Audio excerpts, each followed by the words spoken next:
Hey, what's up guys? So in this video, we will see how to access recovery mode on the Samsung Galaxy A17. Now to do that, first of all, just use the charging cable of your smartphone, then connect one end of your charging cable to your laptop or to your PC. Now you don't have to do anything on your laptop or on your PC. Then connect the other end to your smartphone. After you have done that, now just press and hold the power button and the volume down button at the same time until the screen of your Samsung phone goes black. Once the screen of your Samsung phone goes black, just press and hold the volume up button and the power button at the same time until you see the Samsung logo on the screen. After you see the Samsung logo on the screen, just release both of these buttons.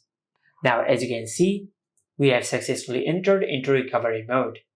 And to navigate this screen, you can press the volume down button or the volume up button to navigate this screen, and press the power button to confirm the action.